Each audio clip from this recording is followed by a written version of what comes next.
Mongo! Drongo. This is the first time you've been on this show. Yeah, I was on your podcast, though. Not the same. You guys should watch it, though. Welcome to the show. Thanks. This is Mikey. Some call him Tumbles. I don't, because that's dumb. My name is Mike Tumbles.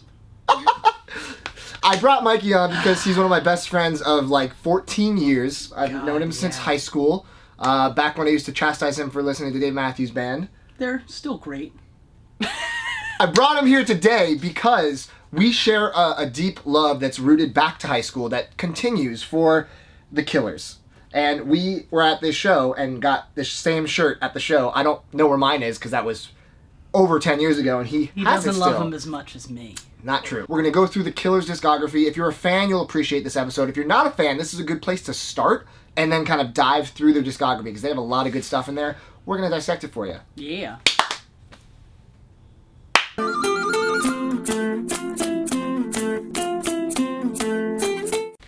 Ooh, what do we got here, Let's start where it all began. Ah. The hottest of fusses. That's the name of the album. Don't touch that fuss, it's hot. It's the worst bit. Hot Fuss is the debut album of the Killers, and it's most people's favorite album of the Killers. Yeah. Casual fans, I would say they gravitate to this because it was very radio friendly, a lot of big hits, a great straight through album.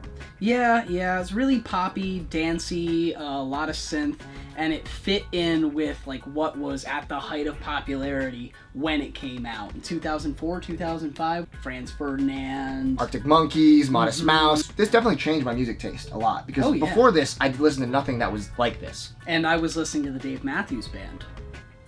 This album, when I first got into records, was out of print and it was going for like $100+. You could not find it anywhere. But over the past, I think, 2 or 3 years, it has finally gotten some represses and now you can find it everywhere. There's a ton of pressings. This is a limited pressing. Oh, look at that young boy. Wow, little baby Brandon Flowers. Baby Brandon. And the whole band's there. Brandonito. Looks so young. Yeah, I know. Is that the Storm? They were, what, 22, 21 They when were they young. started? White vinyl pressing. There's many versions. There's blue. There's like a bunch of blues. There's a I think a clear version. I think a yellow one just popped up, which makes no sense. The one that I actually really want is from 2005 era. It has red foil on the front where it says Hot Fuss, and on the back it's hand numbered out of 100. It was only given to like friends and family, I think. I am like a watchdog on Discogs waiting for it to pop up. How are you gonna find that? I have to kill one of their friends or families. Oh man, watch out, Brandon.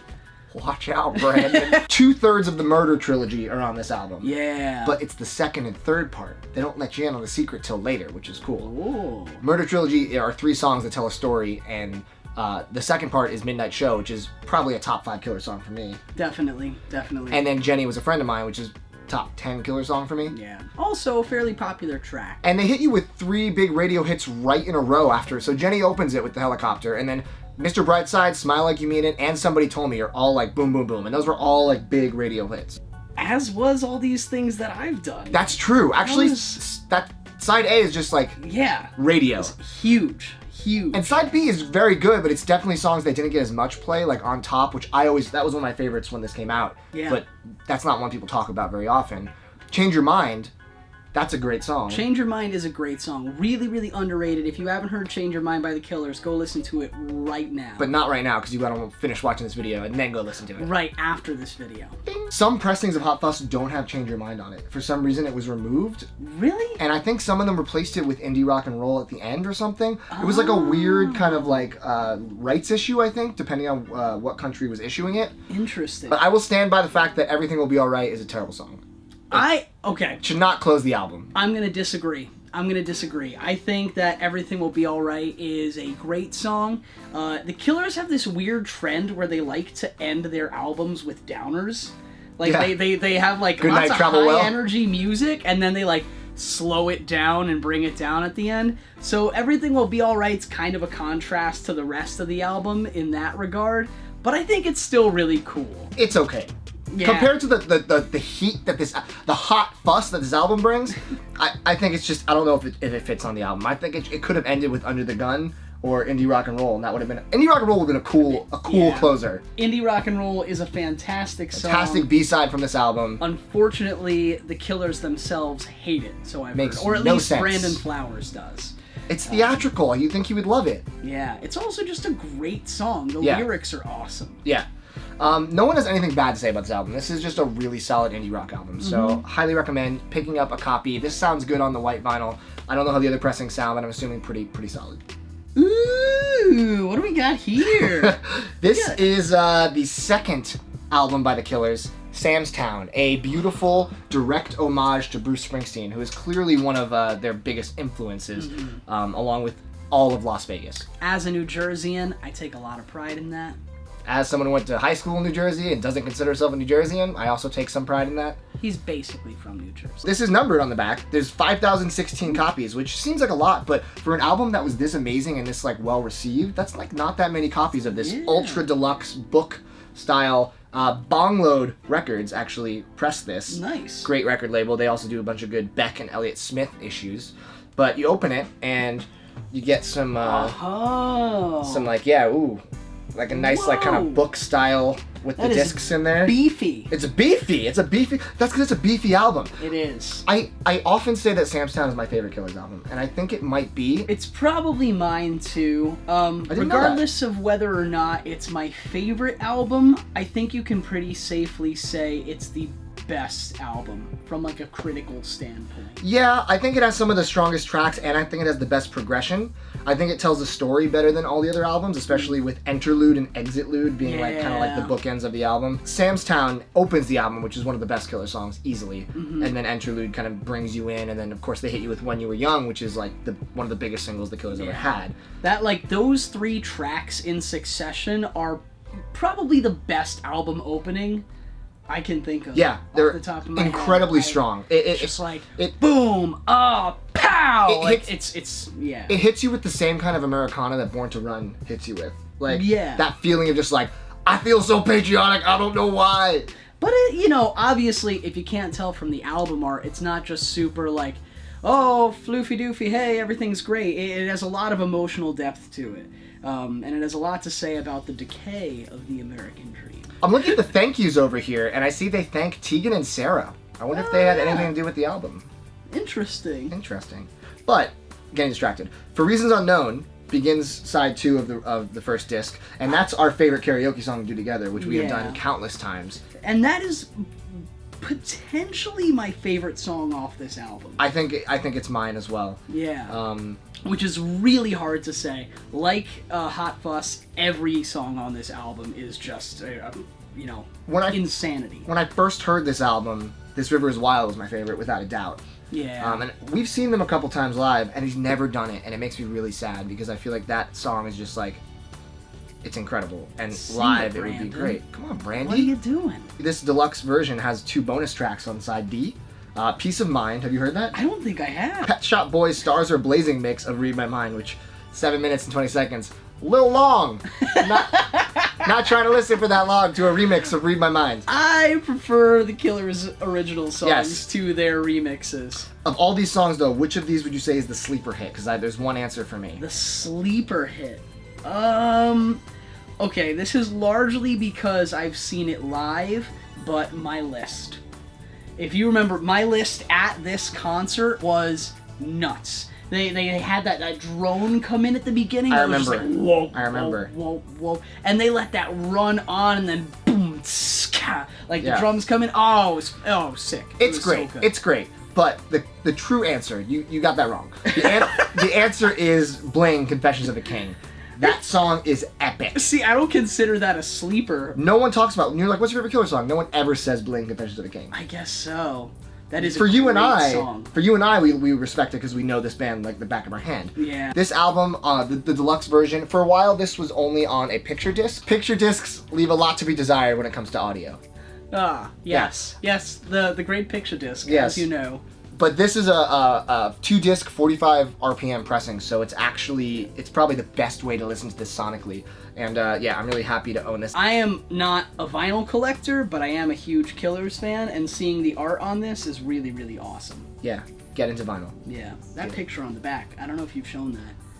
Look at these guys. Next up is actually not the next studio album, it is the B-side compilation, Sawdust. Surprise. Which is awesome. Have you ever seen these pictures before? No, I have not. Welcome to vinyl, fool. Is that Ronnie eating like a meatball sub? Yeah. And here's Ronnie with the giant guitar. Yeah. Amazing.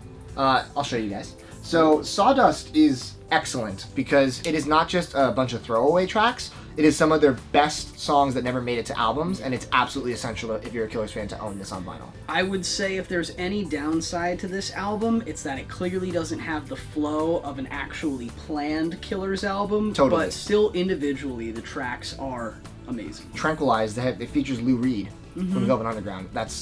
First of all, that's enough clout as is. Yeah. Shadow plays a great Joy Division cover. All the Pretty Faces is amazing. But here we go. The best song on the album is Leave the Bourbon on the Shelf, which is part 1 of the murder trilogy. They waited years to complete the story of Jenny's murder. And Leave the Bourbon on the Shelf is just like a beautiful, epic track that definitely is worthy of the first 2 from Hot Fuss. Yeah. And when I first heard it, I was just blown away. What if they had, like, a mini record that they pressed with just the murder trilogy on it? Ooh, like a 10-inch? How much would you spend for that? $65,000. They have Glamorous Indie Rock and Roll and Under the Gun on here, which are the 2 Hot Fuss B-sides that should have been on the album. Yeah. I know you love Ballad of Michael Valentine, right? I do. I love Sweet Talk. Oh, Sweet Talk's a great track, too. It's an amazing track. Romeo and Juliet is one of my favorite cover songs ever. The Dire Straits song, which Dire Straits is unbelievable. I talk about them on this channel. But their cover of Romeo and Juliet is, I think, better than the original. It's beautiful. I'd agree.